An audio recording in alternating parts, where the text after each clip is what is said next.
I'm my dad's oldest child and his only child from his marriage to my mom.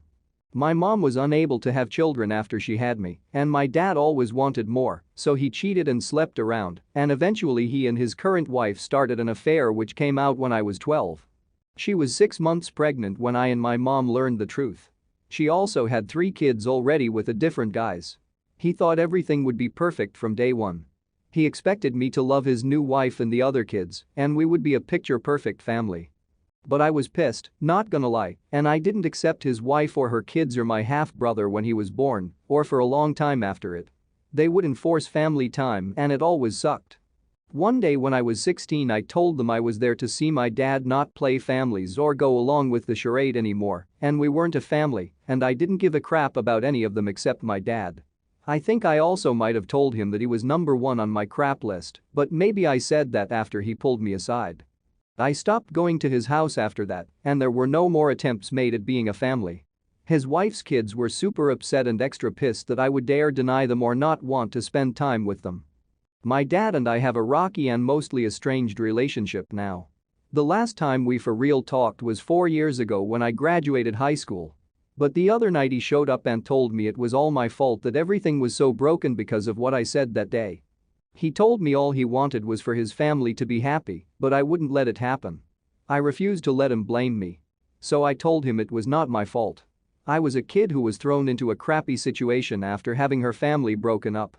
I told him it was his fault and he should think about that. He tried to argue, so I said he was the cheating pose who thought he could get everything he wanted.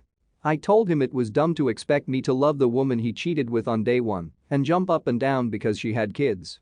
And that things rarely, if ever, work out that way when you create a family through cheating and humiliating someone the way he humiliated my mom by bringing up her infertility. I finished by calling him a crappy person. Am I the idiot? Did I go too far? Not the idiot. Your father sounds self-centered and like one of those parents that piously tell themselves that they have a right to move on and find happiness, yet refuse to accept that they have no possible right to dictate how others feel. Your father wants you to go along with his game of happy families because, if you do, he can pat himself on the back and tell himself that he did nothing wrong and that it has all worked out for the best. By not playing along with the idea that you love his affair partner and her brood, you make it harder for him to pretend that his selfishness did not hurt you. Not the idiot. You didn't ask for the half or step siblings, he foisted them upon you, and you absolutely do not have to be sorry for not caring about them. The steps at least are nothing to you. Your parents happen to be banging, that doesn't forge a bond.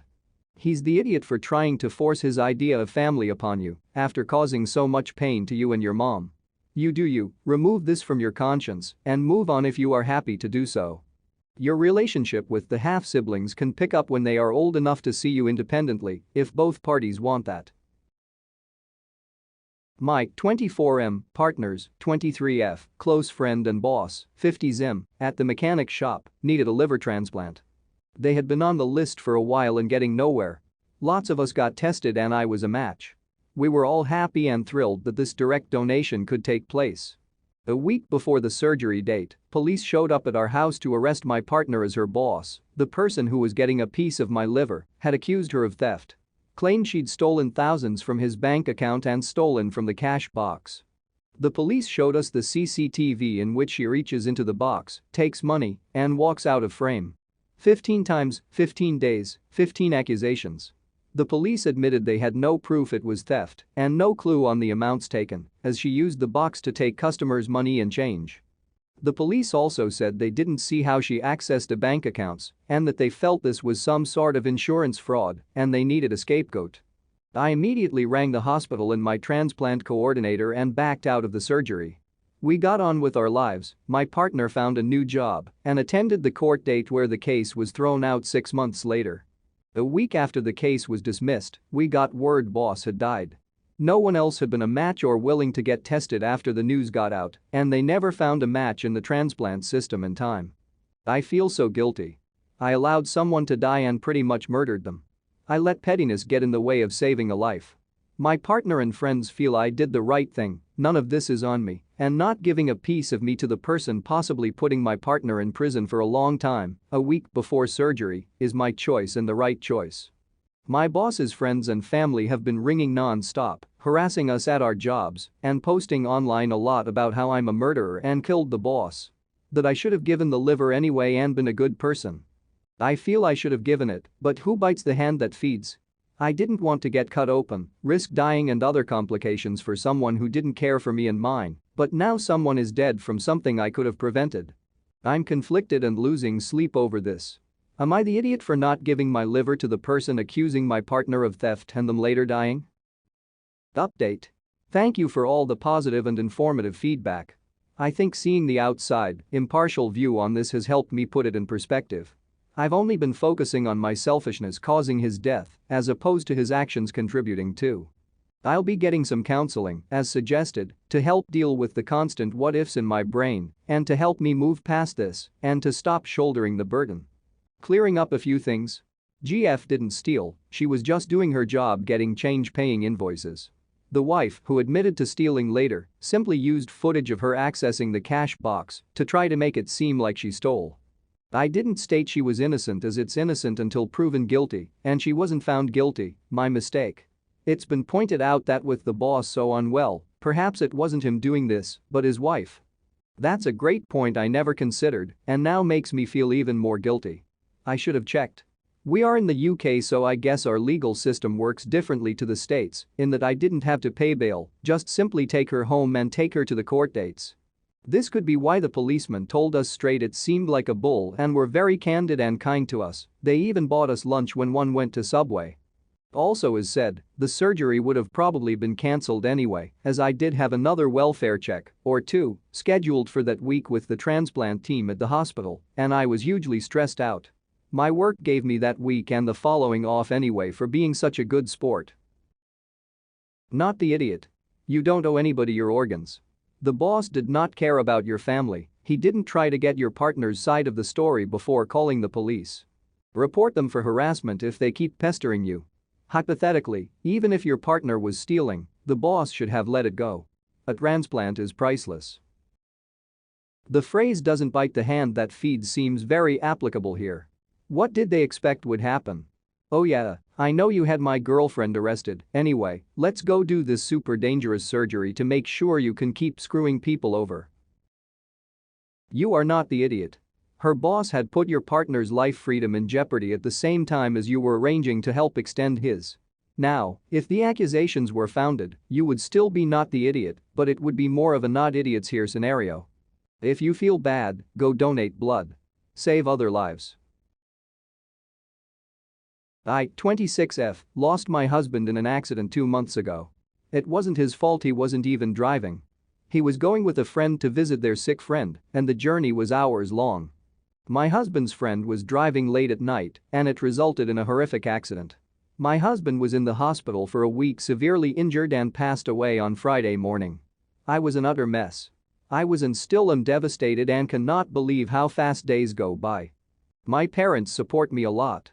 I was spending my days alone at my apartment.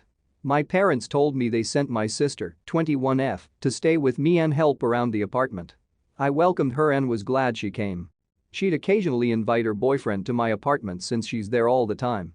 Her boyfriend started acting like it was a place by moving stuff and throwing away stuff.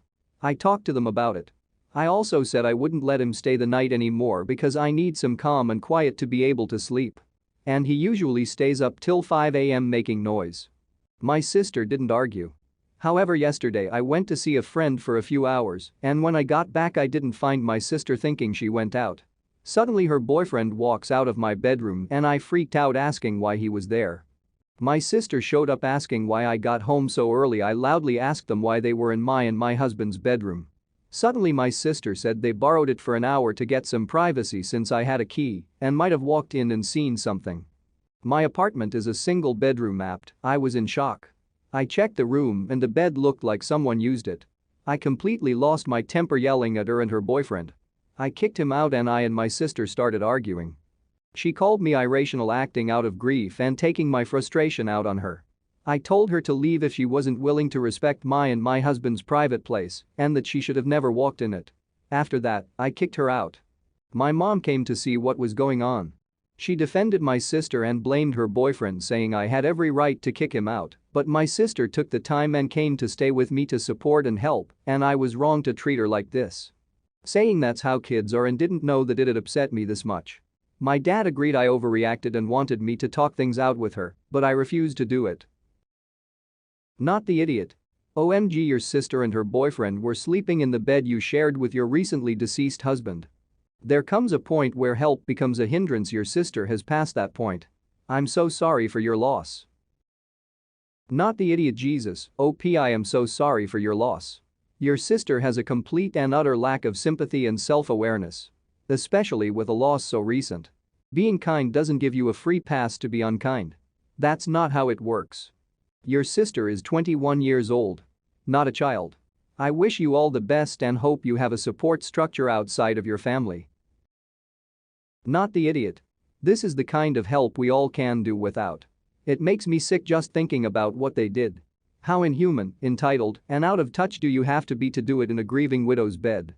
I couldn't bear to look at the people again as if it were me.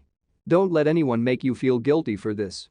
I'm so sorry for your loss. You deserve peace and quiet right now. Take it and block the sources of stress.